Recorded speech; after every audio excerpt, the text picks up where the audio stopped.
ya, saya lupa. Mungkin sekitar 4 soal.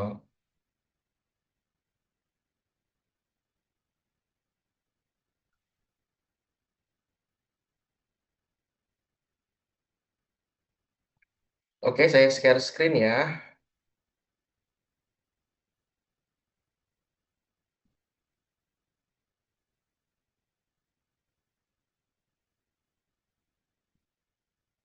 Gimana sih?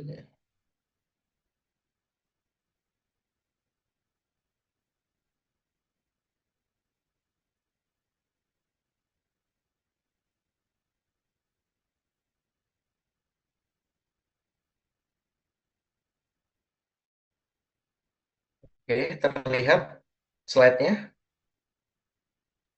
Lihat dokter. Oke.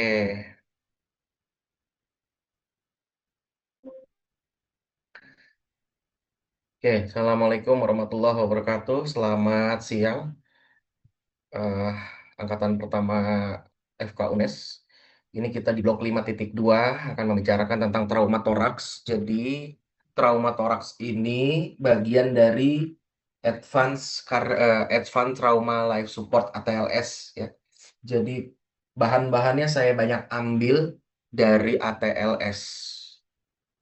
Yang kalian harus pahami adalah beberapa dari kasus yang akan kita bahas itu menjadi kompetensi dokter umum, terutama kompetensi dokter umum di daerah ya yang dengan keterbatasan fasilitas.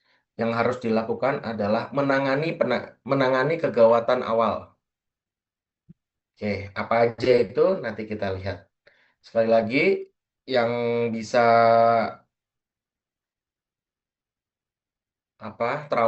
kamera on silahkan.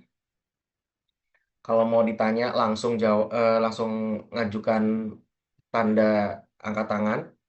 Nanti kita bahas sebelum masuk ke slide-slide selanjutnya, gitu ya. Oke, jadi trauma torak itu bagian dari primary survey yang breathing, ya. Dari airway, breathing, dia itu yang paling cepat menyebabkan kematian. Dan dia bisa dicegah dengan tindakan yang sederhana dan cepat. Oke, hanya 10% trauma yang membutuhkan operasi torakotomi. Jadi torakotomi itu dibuka toraksnya, dilihat parunya, dilihat tulangnya, mungkin buka jantung juga. Itu cuma sedikit ya. Jadi penanganan awal itu ada di kalian-kalian semua yang jaga di IGD nanti. Tuh. Kegawatannya adalah hipoksia karena kegagalan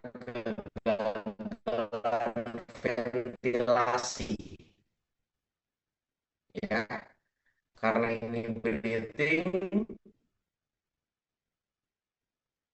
ini penyebab kematiannya karena hipoksia ventilasi.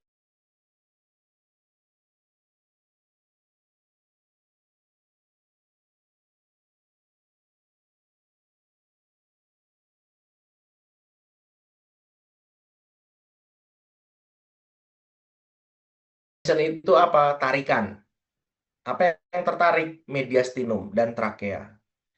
Sedangkan ini trakea sama mediastinumnya masih ada di tengah. Ya, jadi udara di dalam kafum toraks, kafum pleura ini, yang sisi kanan ini, tidak menyebabkan tension sehingga disebut simple pneumotorak. Ya, bisa dari mana? Bisa dari luar, bisa dari dalam. Kalau kita ngomongin tentang apa namanya, sebentar.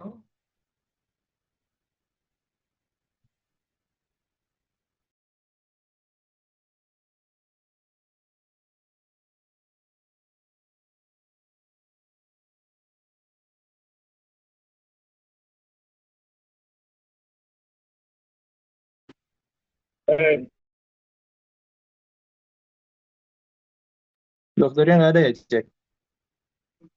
Wah, tiba-tiba keluar. Atau balik lagi. Ini segi untuk peruliannya ada. Sorry, saya terpental. Tadi sampai mana? Sampai Simple pneumothorax, dokter. Tadi sampai mana tadi? Simple pneumothorax bagian tensionnya. eh Oke, kayaknya internet saya nggak stabil. Ini saya kirim ke Mujaki aja ya, Mujaki ya. Baik, dok. Terus nanti Mujaki akan share screen.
Oke, kedengeran ya?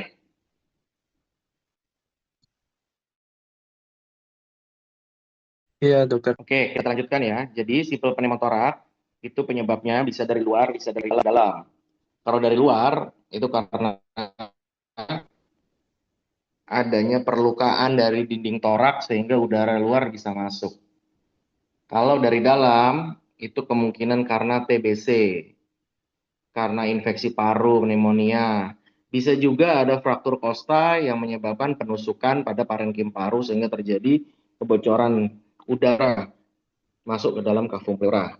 Nah, apapun penyebabnya, simple pneumotorak itu harus supaya apa? Supaya tidak berkembang menjadi tension pneumotorak. Slide. Ya, bagaimana cara mengetahuinya? Kalau dalam kondisi IGD trauma, pasti ada riwayat trauma. Tapi kalau ada pasien tanpa trauma dengan pneumotorak, kemungkinan disebabkan oleh batuk lama ya, atau batuk yang keras. Jangan lupa kalian juga tanya untuk riwayat merokok.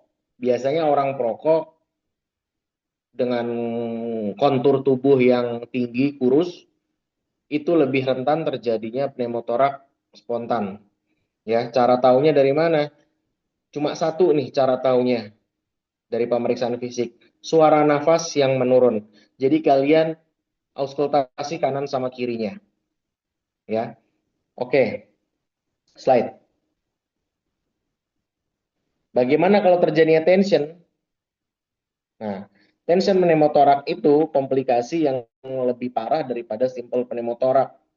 Ya, dia akan menyebabkan pergeseran mediastinum, terutama jantung, pembuluh darah besar, trakea juga.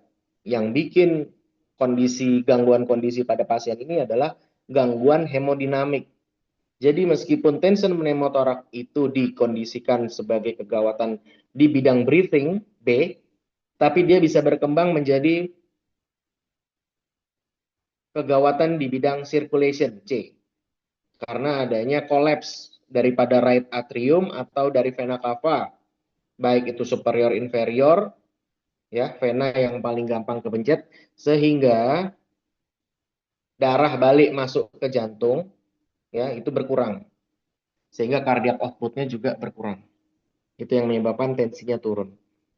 Ya, penyebab utama tension pneumotorak adalah ventilasi mekanik dengan ventilasi tekanan positif pada pasien dengan trauma trauma pleura visceralis.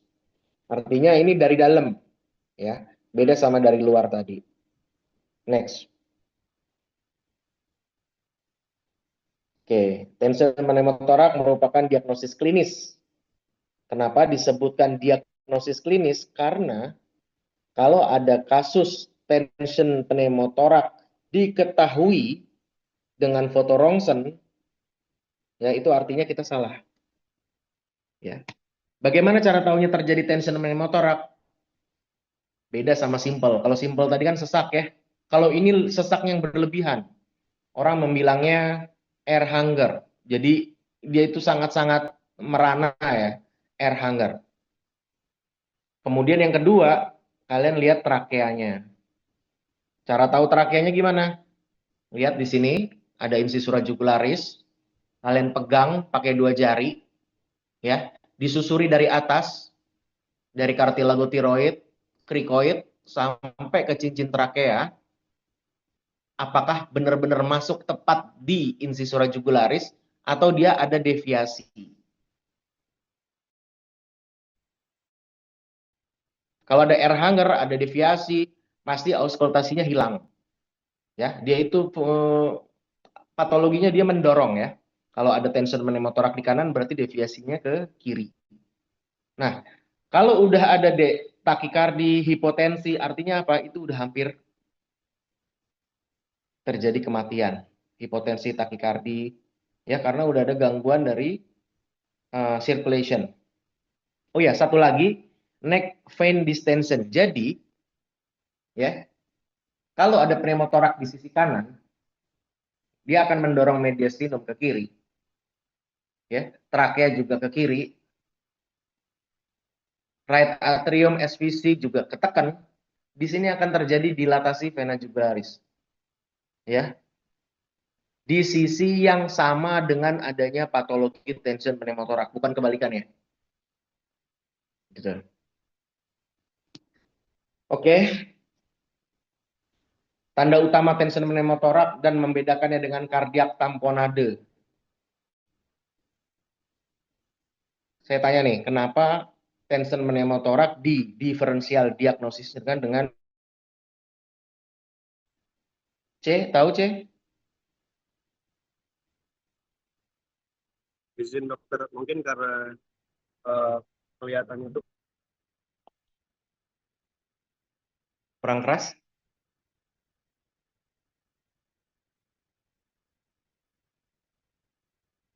Karena apa C? sebenarnya saya kurang tahu dok, tapi kalau mungkin Kurang tahu, oke. Nggak apa-apa. Ya. Mujaki tahu Mujaki kenapa di diferensial dengan kardiak tamponade?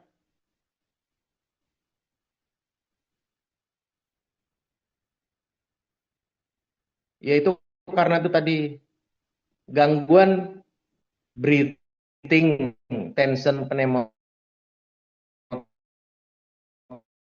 pneumotorak itu ya karena preloadnya itu berapa inferior terjadi kolaps sehingga venous return-nya itu berkurang, preload-nya berkurang sehingga cardiac output berkurang. Cardiac tamponade pun seperti itu. Kalau cardiac tamponade tidak menekan vena cava, tapi menekan gerakan ventricle. Anggaplah ada kantong air isinya jantung, ya, jantungnya berdarah, mungkin ketusuk sama kosta sehingga darahnya ngumpul di kantong air tersebut, sehingga jantung yang ada di dalam kantong air tersebut terjadi gangguan gerakan. Ya, karena terjadi gangguan gerakan, kontraksinya kurang bagus, kardiak outputnya turun, hipotensi dan juga takikardi. Ya, bedanya apa? Kalau tension ada perkusi hipersonor, ada suara dasar vesikuler yang hilang dan deviasi trakea. Kalau kardiak tamponade tidak ada deviasi trakea. Next slide. Oke, penanganan utama adalah kayak yang di film-film nih. Tension pneumotorak dilakukan immediate decompression dengan cara penusukan jarum pada ICS2 linea mid clavicula. Pada dewasa bisa Recording in dilakukan progress. pada triangle of safe. Ya, triangle of safe itu ada di aksila ya. Di situ tempat kita memasang chest tube. Nah, kita ngomongin immediate decompression dulu. Jadi needle thoracocentesis nama lainnya ya. Tension pneumotorak dipasang needle decompression atau needle thoracocentesis akan mengubah tension menjadi simple pneumotorak. Ya. Jadi belum menyembuhkan secara keseluruhan needle decompression itu. Dia hanya mengganti dari tension menjadi simple pneumotorak. Nah, sehingga harus ada tindakan lanjutan yaitu berupa pemasangan selang chest tube di triangle of safe. Paham ya? Next. Oke, bagaimana dengan open pneumotorak? Saya pernah sekali dapat pasien open pneumotorak, ya. Sangat-sangat khas. Dia ada luka dari luar, sehingga udara itu bisa masuk ke dalam, karena kafum pleura itu kan tekanan negatif, ya. Sehingga ada suara udara keluar masuk melalui luka tersebut, ya. Seperti orang bersiul. Sehingga dinamakan sucking chest wound. Ya, dia seperti orang bersiul. Seperti itu. Ya. Oke, slide. Apa yang harus dilakukan? Kalian bisa melakukan pemasangan kasa dengan plester 3 sisi. Harapannya apa? Udara bisa keluar tapi tidak bisa masuk. Ya, ada satu sisi yang tidak ditutup. Tuh. Kalau dari pengelolaan atau pemasangan plester 3 sisi ini berhasil, tandanya apa? Tidak ada suara sucking chest wound. Ya. Slide. Oke, pneumotorak udah, sekarang hemotorak.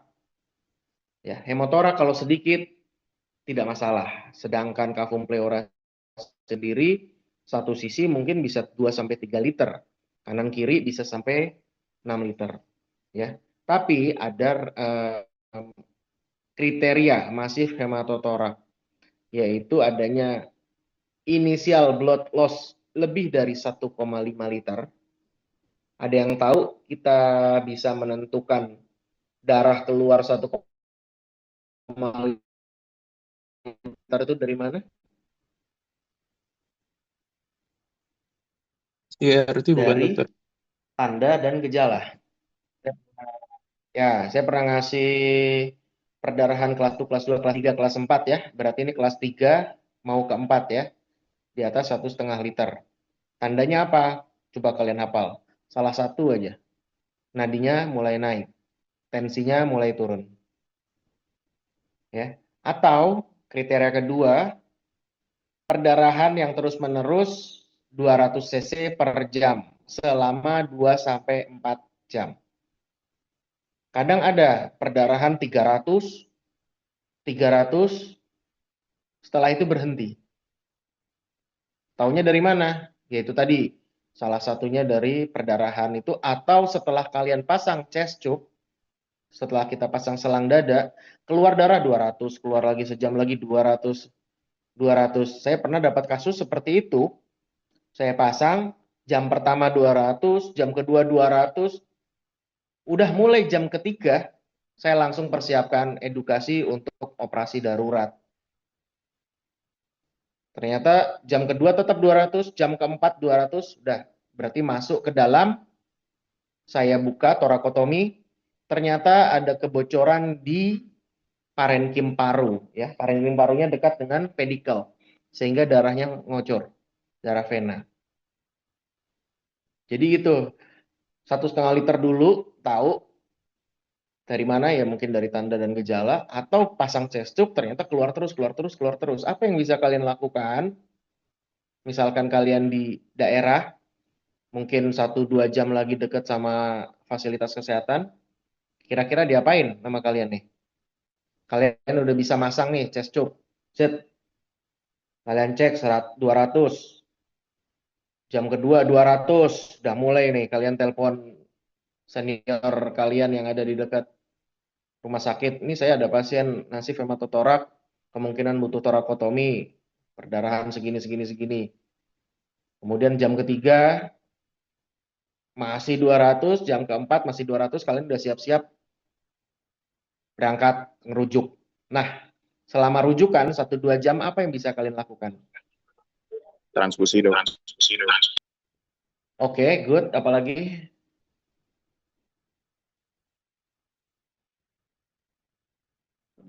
Drainase juga nggak, Dok? Nah, saya dulu jawab seperti itu, ternyata salah, Nang. Jadi dilakukan pengkleman, chest tube-nya diklem. Harapannya apa? Harapannya darah nggak keluar, ngeklot di dalam. Ya, beda sama pneumotorak atau tension pneumotorak. Kalau tension pneumotorak atau simple pneumotorak, nggak boleh diklem. Nggak boleh ditutup itu chest tube-nya. Tapi kalau misalkan hematotorak dan kalian udah lagi revert untuk tindakan torakotomi, ya diklem. Gitu ya. Oke, slide.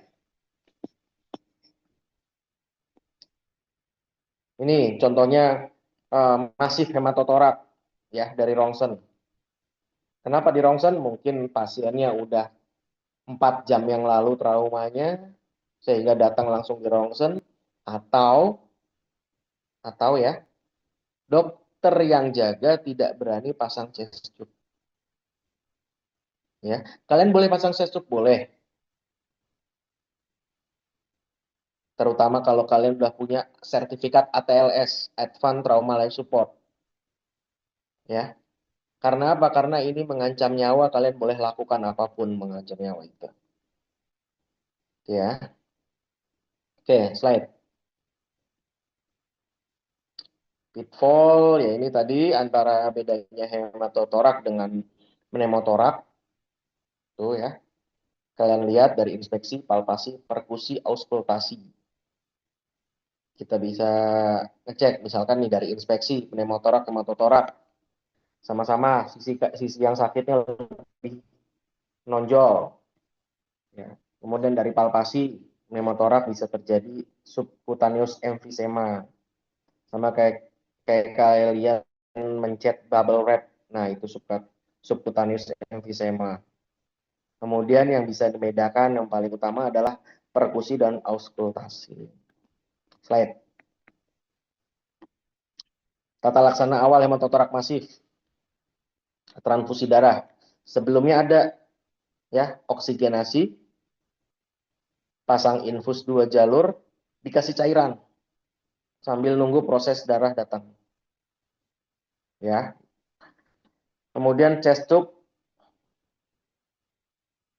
ukuran 36-40 francs, insersi setinggi papila mame di sebelah anterior. Nah, satu kalimat ini menandakan itu adalah triangle of safe. Ya, trigonum aman. Oke.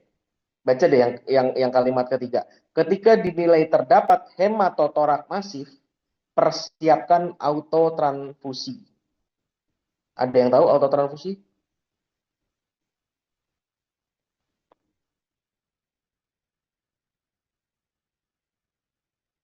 Darah yang keluar dimasukin lagi, kurang lebihnya itu.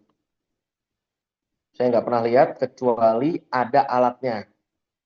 Jadi alatnya itu disedot, kemudian disaring, kemudian disentrifuge, baru masuk lagi. Ya, alatnya namanya cell saver. Oke, slide. Ini, oke, kalian harus bisa ya. Kalau misalkan nanti kalian stase koas bedah, ada kasus seperti ini, ya, dilihat. Kalau perlu direkam untuk pendidikan, ya, sehingga yang nggak bisa lihat bisa di-share. Ya, untuk kasus kedua, kalian harus jadi asisten. Untuk kasus ketiga, kalau kalian beruntung, kalian bisa minta pasang. Oke, slide. Ini water seal drainage. Jadi adalah suatu sistem tertutup yang memungkinkan udara bisa keluar tapi tidak bisa masuk. Ya, sealnya dengan apa? Sealnya dengan cairan. Ada sistem satu botol yang kanan atas, yang kiri bawah itu 2 botol, yang standar itu 3 botol. Sayangnya, nggak semua puskesmas ataupun bahkan rumah sakit daerah punya water seal drainage system. Jadi kita harus bikin sendiri. Ya, dengan dari apa? Dari botol infus bekas. Kemudian dengan selang NGT. Ya, ini bisa dibuat. Slide. Ini torakotomi dibuka ya. Slide, nanti baca sendiri aja. Nah, kita lihat torakotomi, posisinya bisa miring, posisinya bisa telentang. Kalau saya lebih milih apa? Telentang. Karena apa? Karena ini kegawatan. Kalau posisinya miring, mungkin lebih enak. Cuma makan waktu. Habis dibius, diposisikan, ya, sebisa mungkin kita mengurangi waktu supaya bisa langsung akses ke intratoraks. Slide. Nah, ini kardiak tamponade. Kalau kalian membaca tentang kardiak tamponade, pastikan di situ ada yang dinamakan trias back. Ya, trias back ini ada elevasi tekanan vena, penurunan tekanan arterial, sama penurunan suara jantung.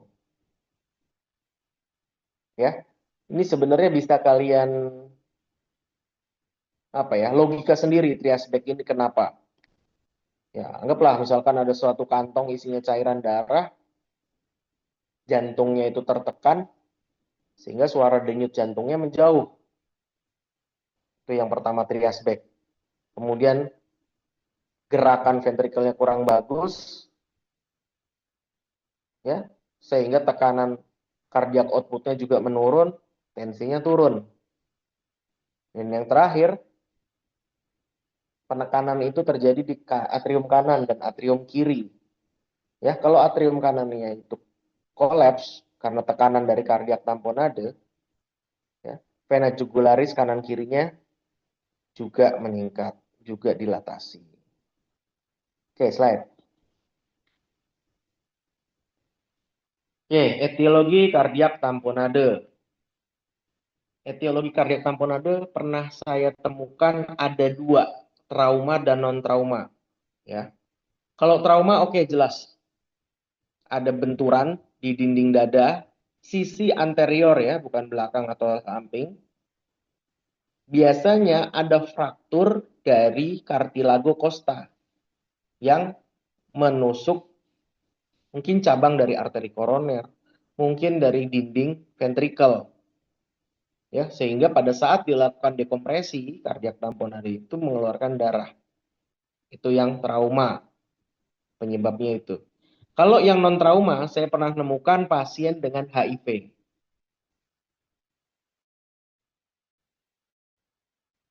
Ya, jadi isinya terus, seseknya makin lama makin berat, progresif, ya, tapi butuh waktu dia. Nah, trias back-nya keluar, tapi tidak seheboh yang trauma. Karena apa? Karena pada saat infeksi, ya, tubuh itu mulai menyesuaikan. Mungkin dalam beberapa minggu, beberapa bulan, tidak sedramatis pada kasus trauma kardiak tamponadenya dalam hal trias back ya. Slide. Ini kalau ekokardiografi kita melakukan USG jantung, ada cairan darah. Ini nice to know aja. Ya, sisi kanan itu yang gambar USG yang ada biru-birunya itu. Ya. Kalian bisa lihat ada gambaran warna hypoechoic. Hypoechoic itu paling hitam. Yang pegang kursor bisa tunjukkan. Atas. Ya, atasnya lagi. Bukan bawahnya. Bawahnya putih. Iya, itu. Itu yang dinamakan hypoechoic. Biasanya isinya cairan darah. Ya, itu tebel. Tebelnya berapa senti diukur. Kalau lebih dari 2 senti, biasanya udah terjadi kardiak tamponade. Slide. Ini foto toraknya, water bottle sign. Ya, khas banget kalau ada pasien trauma, trias back-nya keluar, sempat kalian foto, ya udah keluarnya seperti ini. Slide. Tata laksana resusitasi cairan. Resusitasi itu bukan cairan aja ya. Seperti biasa, kasih oksigen, kasih infus. Kemudian lakukan pemeriksaan fisik penunjang. Dilakukan perikardiosintesis. Ya, kalian bisa lihat jarumnya ada di mana itu. Bisa kursornya tunjukkan. Oke, di situ ya. Di situ ada sudut antara prosesus sifoid dengan arcus costa kiri. Ya. Di situ ditusuk, masuk pelan sambil aspirasi. Arah tusuknya kemana? Ke kiri. Ya, bukan ke kanan ya. Ke kirinya kemana? Angulus inferior scapula. Masih ingat nggak itu di mana? Ya. Jadi arahkan ke situ. Kalau udah keluar darah, jangan dimasukkan lagi. Sedot aja. Kalau sedot lagi, mungkin nanti akan nyenggol ventricle, bisa tambah parah. Itu namanya perikardiosintesis. Ada namanya tuh, kalau nggak salah, Larry point. Nanti kalian cari. Larry. Larrey. Slide. Oke, lanjut. Ini flail chest ya. Flail chest itu adalah fraktur segmental costa multiple. Ya. Fraktur segmental costa dan multiple. Jadi harus ada syarat-syarat tadi. Segmental dan multiple. Kenapa? Kalau nggak segmental atau nggak multiple, nggak akan terjadi flail chest. Flail chest itu adalah apa ya? Orang bilang ada gerakan paradoksal. Harusnya inspirasi itu toraknya naik, ya bagian flail chest-nya malah turun. Begitu pula kebalikannya. Slide. Problem utamanya adalah apa? Nyeri. Ya, karena nyeri terjadi hipoksia. Dan flail chest itu biasanya diikuti dengan kontusio paru. Nih, dari rongsennya dilihat ya. Paru kanannya di sisi bagian bawah, itu di baliknya kabel-kabel itu, ada gambaran opasitas. Ya, yang atasnya padahal lusen. Yang bawah itu agak putih-putih. Itu yang dinamakan kontusio paru. Istilah mudahnya adalah memar di jaringan paru. Ya, kalau kita memar di kulit kan warnanya biru. Kalau memar di paru dari rongsen warnanya putih. Right. Tata laksana awal sama ya, resusitasi oksigen dan cairan. Kemudian oksigenasi adekuat, pemberian anestesi lokal. Ya, di blok di situ intercostal nerve-nya. Satu lagi ada dilakukan pemasangan plester supaya gerakan paradoksalnya berkurang. Kalau gerakan paradoksalnya berkurang, harapannya tidak terjadi hipoksia yang berat. Slide. Ini pulmonary contusio. Pulmonary contusio itu biasanya temenan sama fail chest. Ya, biasanya ada trauma tumpul pada regiotorak yang lebar dan energinya besar. Cara taunya dari mana? Kalau dari pemeriksaan fisik, kalau dari anamnesis mungkin ada batuk darah. Kalau dari anamnesis bisa terjadi suara tambahan rongki ya di paru yang terdampak. Misalkan yang kanan, yang kirinya cuma ada vesikuler, yang kanan ada rongki. Oke, slide. Oke, pulmonary contusion itu problemnya adalah adanya hematom atau perdarahan di parenkim paru sehingga oksigen itu tidak bisa masuk dari alveoli ke kapiler. Itu yang menyebabkan hipoksia. Kalau dia nggak ditangani, apalagi ditambah segmen flail chest yang nyeri, bisa terjadi gagal nafas. Ya, slide.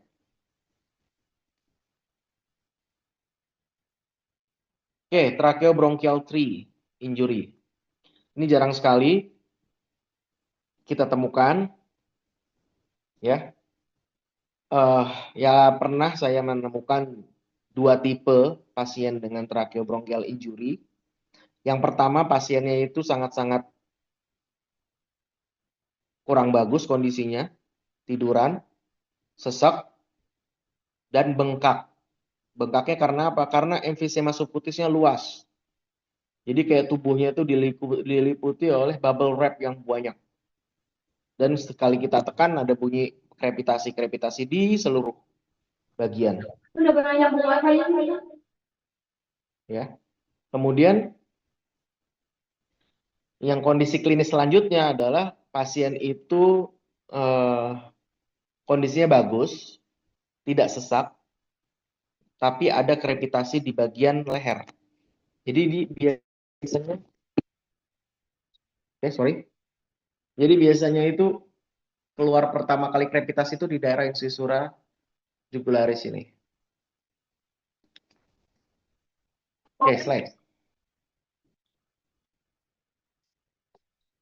Yang dilakukan apa kalau tracheobronchial injury? Ya dilakukan bronkoskopi. Ya, untuk melihat. Kalian bisa melakukan? Tidak bisa. Karena nggak ada kompetensinya. Ya, jadi kalau ada tracheobronchial injury, ada krepitasi di daerah incisura jugularis, mungkin yang melebar kayak tadi, itu sudah pasti harus kalian rujuk. Ya, slide. Udah ini, lanjut. Oke, blunt cardiac injury. Hampir sama kayak cardiac tamponade. Ya, mungkin ada kerusakan dari jantung, dari ventricle. Kira-kira ada yang bisa nggak ini menentukan ketemunya apa di klinisnya itu? Pasiennya apa? Dari anamnesis pemeriksaan fisik, penunjang apa? Ada yang bisa?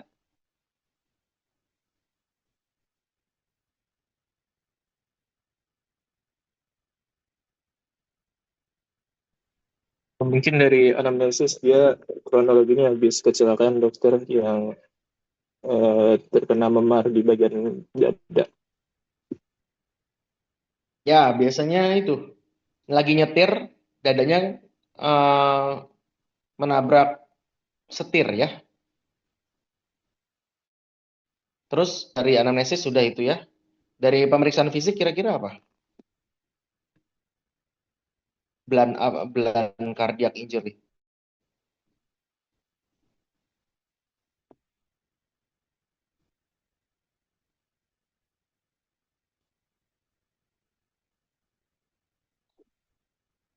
Bisa terjadi kardiak tamponade, bisa terjadi fraktur costa, bisa terjadi fraktur sternum di depan itu.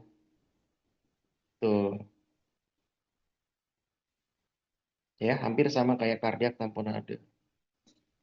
Slide. Nah, yang gini ya. Kalian baca sendiri. Kecil-kecil banget. Ya. Slide.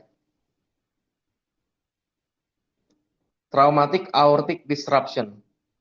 Ini hampir sama kayak yang sebelumnya saya jelaskan tentang diseksi aorta. Ya. Biasanya kalau yang di kuliah saya sebelumnya diseksi aorta, pasien itu punya riwayat tekanan darah tinggi lama, ya. Kemudian sedang aktivitas, ada perasaan nyeri di punggung atau nyeri seperti ditusuk. Tapi kalau traumatic aortic disruption, biasanya ada mekanisme trauma berupa akselerasi deselerasi. Ya, misalkan saya pakai sabuk pengaman, kecepatan tinggi, nabrak, kemudian terjadi akselerasi deselerasi pada badan saya dan itu energinya masuk ke aorta. Nah, ini pernah sekali saya temukan. Pasiennya itu depannya penampakan depan toraksnya itu nggak ada apa-apa, ya normal semua, nggak ada jejas, nggak ada perdarahan, nggak ada luka robek atau apapun. Di belakang pun tidak ada, tapi dengan hematotorak masif. Nah, setelah saya buka ternyata traumatic aortic disruption. Dan lokasinya pun sama.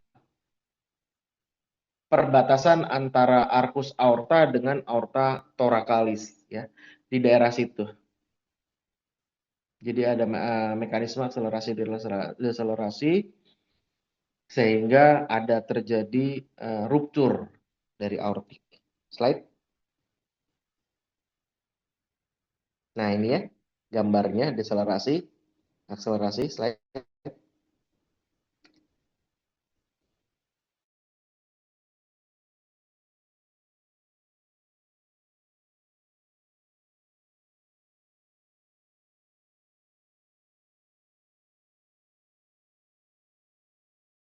Dan simptomnya hampir sama. Oke, slide.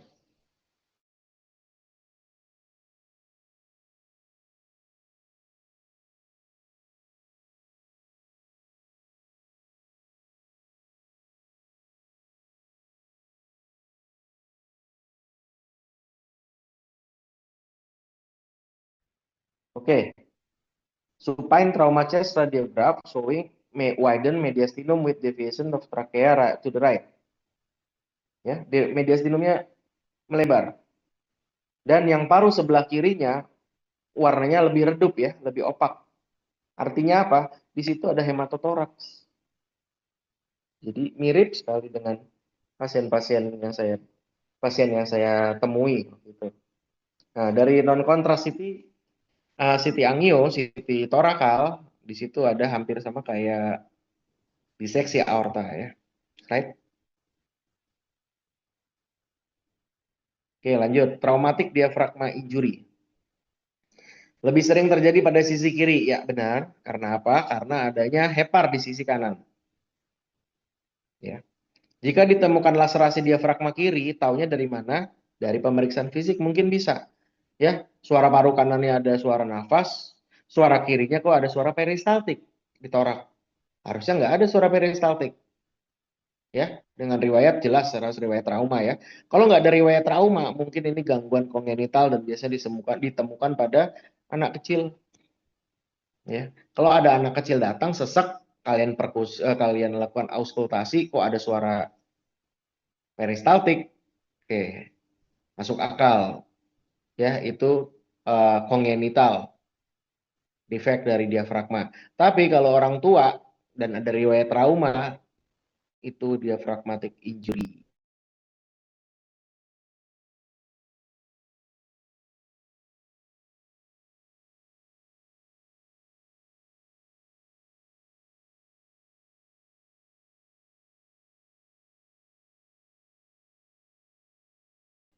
Slide ini kalian bisa melihat kalau misalnya nih ya, ini gambarnya lebih bagus, sebelah kiri itu bukan gambar paru yang hitam, tapi lebih ke arah lengkung-lengkung ileum. Slide. Subcutaneous emphysema ini bagian dari trauma toraks, ya, terutama tracheobrachial injury. Sebenarnya nggak cuma tracheobrachial injury saja, tapi dia bisa karena pneumotorak, tension pneumotorak. Tuh, slide. Oke, lihat ya dada kanannya ya, Bapak ini. Dada kanannya lebih cembung dibandingkan dada kiri. Nah, mungkin itu ada emfisema subkutis. Tapi pada saat di rongsen, kalian lihat paru kanan sama paru kirinya bagus. Warnanya hitam semua. Ya, kemungkinan cederanya di mana? Ini tracheobronchial injury. Coba kalian periksa incisura jugularisnya ada krepitasi atau tidak. Kalau ada, ya benar tebakannya. Slide. Chest injury, ya apa ini? Lanjut. Oke, silakan ada yang mau ditanyakan?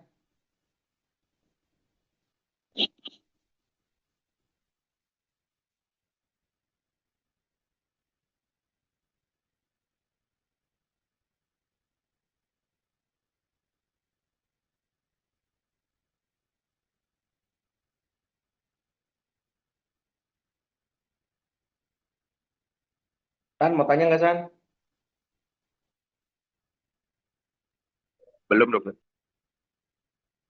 Renal?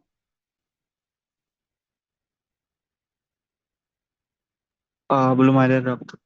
Belum ada. Bah, tanya. Nazrin, mana ya Nazrin? Hadir dokter. Mau nanya nggak? Enggak dokter, aman. Wih, oke. Dokter izin bertanya. Ya. Siapa ini?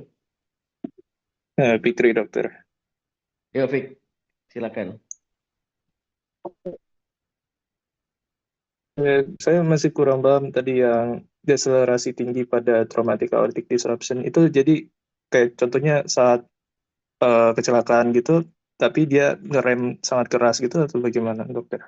Yang Deselerasi tinggi. ya deselerasi injury itu ya. Iya, Oke.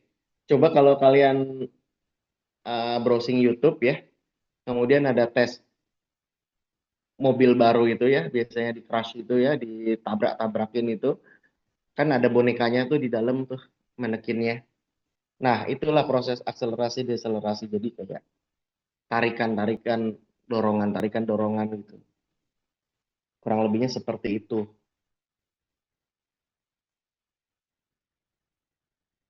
Gitu. Dan bisa bukan cuma terjadi di aorta aja ya. Sama kayak di kepala waktu kita dulu belajar tentang saraf.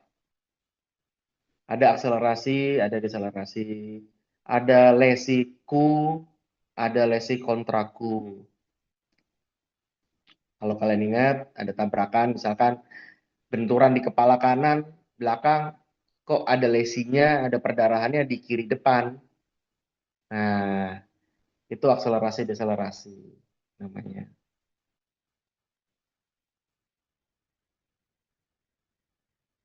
Oke, dari sini saya bikin 4 soal ya. Coba saya cek.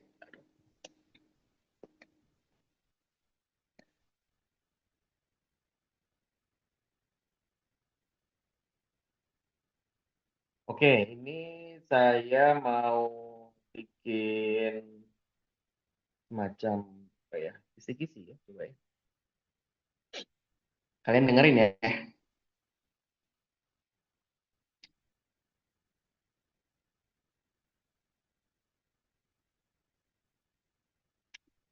Oke, siap ya. 1. Ada pasien nih laki-laki KLL sepeda motor sejam yang lalu.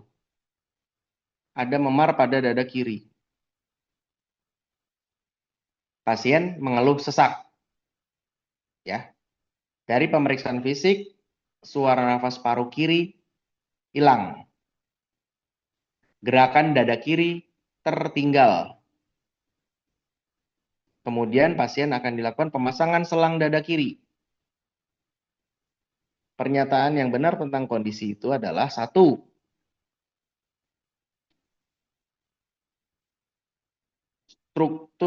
Pasien mengalami kondisi pneumotorak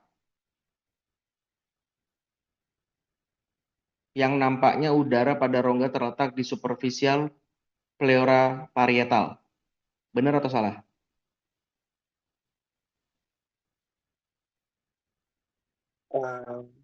Salah dok. Kenapa? Emang dia di kavitas pleura. Oke. Oke. Tujuan dari pemasangan selang dada tersebut adalah untuk titik-titik-titik Menurunkan tekanannya agar menurunkan tekanan. eh, Kalau tension pneumotorak, oke lah menurunkan tekanan. Tapi kalau simple pneumotorak, kan kita nggak tahu nih ya, ini simple apa tension ya. Kalau tension mungkin ada saya tambahin deviasi trakea atau dilatasi vena jugularis gitu. Jadi kira-kira tujuan dari untuk pemasangan chest tube itu apa? Dekompresi, Dok. Salah. antisipasi Dekompresi hemitoraks kan, bukan dokter. dekompresi itu kan kalau tension. Antisipasi hemotoraks terjadi. Oh, oke, antisipasi ototorak. Ya bisa. Cuma ngapain kita antisipasi? Dia datang dengan keluhan apa ya? Sesak napas di Oke, sesak. Berarti tindakan kita adalah untuk mengurangi sesak, ya kan? Dengan cara pemasangan chest tube. Yang bikin sesaknya turun itu apanya? Udaranya masuk rongga pleuranya, Dok. Oke, sehingga harus dikeluarin, disedot agar parunya, Nah, tekanannya negatif lagi. oke, tekanannya negatif lagi sehingga parunya mengembang. Mengembang ya. Oke, lanjut. Laki-laki terjadi perkelahian dan mengalami luka tusuk pada hemitorak kiri, linea mid axilla, intercostal space 6. Ditusuk tuh daerah situ tuh. Kemudian hasil rongsen dada dilakukan hematotorak masif sehingga dilakukan operasi darurat. Kira-kira perdarahannya dari mana itu?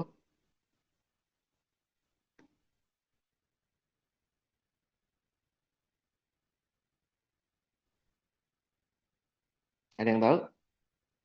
Lien, Dok. Oke, kalau misalkan pisaunya itu kayak celurit ya, nusuknya kemana-mana gitu, liannya kena, oke boleh. Tapi liannya kan nggak tahu berdarah atau nggak karena nggak dilakukan rongsen perut atau USG perut. Ini cuma ada hasil rongsen dada. Artinya apa? Darahnya di torak itu dari mana?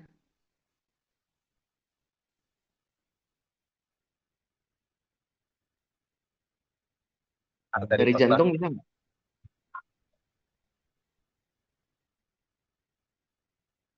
Dari jantung bisa?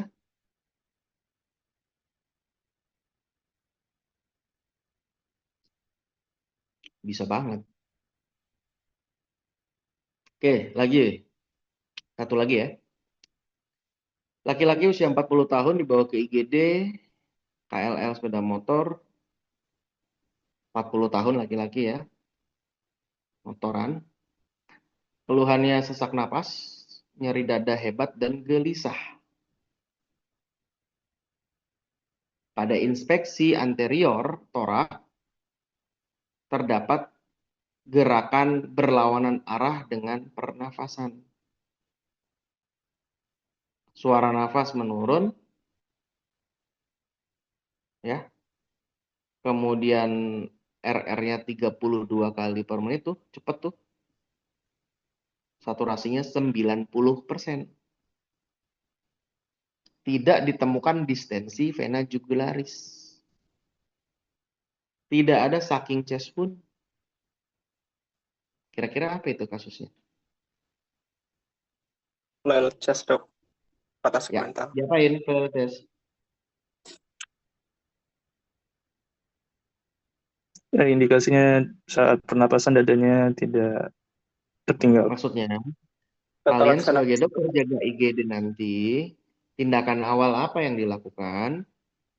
diberi ventilasi, oksigen humidifier, sama cairan dok. Terus, nggak ada tambahan? Tambahannya anestesi lokal sama plester yang patah segmental itu. Oke, good. Ya udah itu aja sih. Oke, ada yang bertanyakan lagi di penghujung kuliah ini? Permisi dok, Ya, izin bertanya dok yang soal yang dia ditusuk di ICS 6 itu kenapa bisa kena jantung ya dok? Soalnya kalau udah di apex jantungannya kan di ICS 5 dok. Sedangkan ini lebih di inferiornya. oke. Itu gunanya kamu mempelajari mekanisme trauma. Ya, ditusuknya dari arah lateral, dari arah belakang, atau dari arah depan. Arah tusukannya pun kemana? Kan bisa aja dari depan, tapi arah tusuknya ke atas. Gitu. Jadi semua kemungkinan-kemungkinan itu kalian apa ya? Kalian gambarkan di dalam otak. Gitu. Karena saya juga pernah nemuin pasien dengan apa ya, luka bacok gitu di inguinal kanan. Ya. Sorry, bukan luka bacok, luka tusuk linggis masuk di inguinal kanan. Arahnya itu dari bawah ke atas, ya. Luka masuknya ada di inguinal, luka keluarnya ada di flank dextra. Dan masih menancap di situ. Yang kamu pikirkan kena apa kira-kira? Pikirkan yang paling buruk, yang bisa bikin cepat mati.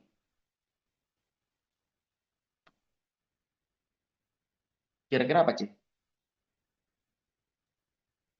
Izin dokter, mungkin kalau yang bikin cepat mati ini kena ke cabang dari aorta, mungkin arteri iliaka dan teman-teman dok. Oke. Aorta. Satu lagi. Itu benar, satu lagi. Ginjal. Ada yang jawab ginjal tadi. Good. Kira-kira bisa kena usus nggak? Bisa dok, tapi nggak secepat itu matinya. Oke. Betul. Ya. Jadi pada saat mekanisme trauma itu terjadi, kan itu masih kelihatan ya, si itunya menancap, si linggisnya tadi menancap. Tapi pertanyaanmu tadi, itu kan pisaunya kan kita nggak nemuin pisaunya, nggak ada deskripsi pisaunya, nggak ada mekanisme dia nusuknya dari mana, dari lateral, apa dari kanan, apa dari depan gitu. Tapi semua kemungkinan itu kalian pikirkan. Makanya tadi pertanyaannya adalah, kira-kira yang bikin berdarah, yang bikin hematotorak apa? Yang paling gampang, satu, arteri interkostal, bisa. Dua, mungkin ventrikel kiri, bisa. Tiga, parenkim, paru. Bisa aja. Gitu. Lien, bisa juga. Gitu. Gitu ya. Mekanisme trauma itu harus kalian pahami kayak gimana, supaya kita bisa tahu sense of crisis-nya itu. Bisa timbul sense of crisis. Oke. Anak Agung mau nanya nggak, anak Agung? Mana ini nggak ada mukanya? Enggak, dokter. Iya wes. Hai Kal, nanya Kal. Tidak, dokter. Oh ya. Yaudah ya. Selamat weekend ya. Terima kasih atas kehadirannya. Mohon maaf nggak bisa secara langsung ketemu. Mudah-mudahan CBT minggu depan lancar semua ya. Ujiannya juga lancar. Terima kasih. Saya tutup. Assalamualaikum warahmatullahi wabarakatuh. Waalaikumsalam warahmatullahi Waalaikumsalam wabarakatuh. Terima warahmatullahi kasih, dokter. wabarakatuh. Yo, izin. Terima kasih banyak, dokter.